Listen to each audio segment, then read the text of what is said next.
سی راز میراج ਮੁਹੱਬਤਾਂ ਦਾ ਨਹੀਂ ਸੀ ਕਿਸੇ ਦੀ ਸਮਝ ਵਿੱਚ ਆਉਣ ਵਾਲਾ ਸੱਦਿਆ ਤਾਲਿਬ ਤੇ ਗਿਆ ਮਤਲੂਬ ਉਥੇ ਜਿਬਰਾਈਲ ਸੀ ਸੱਦ ਲੈ ਜਾਣ ਵਾਲਾ ਬਾਜ਼ੇ ਆਖਦੇ ਬਿਨ ਦਰਵਾਜ਼ਿਆਂ ਤੋਂ ਕਿਵੇਂ ਪਹੁੰਚਿਆ ਅਰਸ਼ ਤੇ ਜਾਣ ਵਾਲਾ ਅਬਰ ਅਕਲ ਨੂੰ ਇੱਥੇ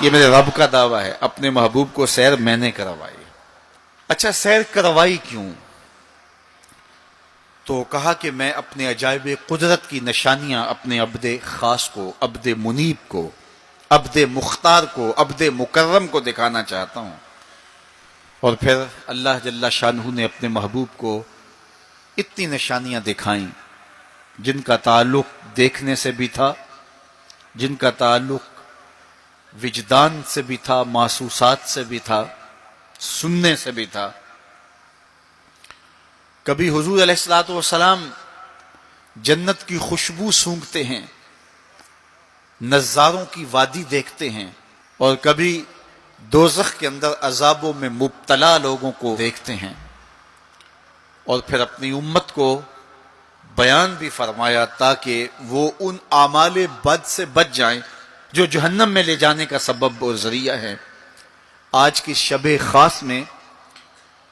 میں اور آپ اپنی زندگیوں پہ غور کریں اور حضور علیہ السلام نے وہ جو ہمیں خبریں دی ہیں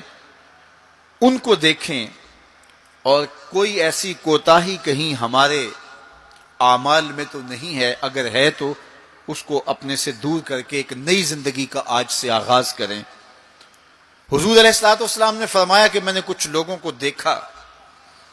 کہ پتھروں سے ان کے سر کچلے جا رہے ہیں، اور پتھروں سے کچلنے کی وجہ سے ان لوگوں کے سر کیمے کی طرح ہو جاتے، کوٹ دیے جاتے ہیں پتھروں سے، لیکن تھوڑی دیر کے بعد پھر صحیح ہو جاتے ہیں، لیکن پھر دوبارہ ان کے سر کچلے جاتے۔ تو میں نے پوچھا جبریل یہ کون لوگ ہیں؟ تو کہا کہ یہ وہ لوگ ہیں کہ جن کے سر نماز کی وجہ سے بوجھل رہتے تھے، نماز جن کو بڑی بھاری لگتی تھی، اذان کی آواز سنتے اور پھر دوبارہ سرہانے پہ سر ڈال دیتے اور اٹھنے کی ہمت نہ پڑتی، حی علی الصلاۃ حی علی الفلاح کی دل فریب صدائیں کانوں میں پڑتی، تو ان کے سر نماز کی وجہ سے بوجھل ہوتے تھے، اور آج ان کے سر پتھروں سے کوٹے جا رہے ہیں۔ اس پورے اجتماع میں جو اس گراؤنڈ کے کناروں تک ہے اور باہر گلی میں بھی اس لاؤڈ سپیکر کے ذریعے سے بازار میں بھی سڑک پر بھی آوازیں پہنچ رہی ہوں گی، تو آپ سب اور میں غور کریں کہ ہماری زندگی میں کہیں نماز سے کوتاہی تو نہیں ہے، اور یہ بھی سن لیجئے کہ یہ معراج کا تحفہ خاص ہے جو حضور لے کر آئے ہیں، اسی لیے الصلاۃ معراج المومنین کہا گیا کہ نماز اہل ایمان کے لیے معراج ہے۔ حضور کا معراج تو یہ کہ دیدار الہی کیا اور وہاں تک پہنچے جہاں کسی کا تصور بھی نہیں پہنچ سکتا، لیکن اس امت کے لیے معراج یہ ہے کہ جب وہ پیشانی سجدے میں رکھ کے سبحان ربی الاعلیٰ کہتی ہے، اتنی رحمتیں برستی ہیں کہ اگر لوگوں کو پتہ چل جائے کہ ہم جب سجدے میں ہوتے ہیں تو کتنی رحمتیں برستی ہیں تو وہ سجدے سے سر ہی نہ اٹھائیں، اتنی رحمتوں کا نزول ہوتا ہے۔ اس لیے اس امت کا معراج یہ ہے کہ یہ 5 گانا نماز شعار زندگی بنا لے، کبھی بھی نماز قضا نہ ہونے دے،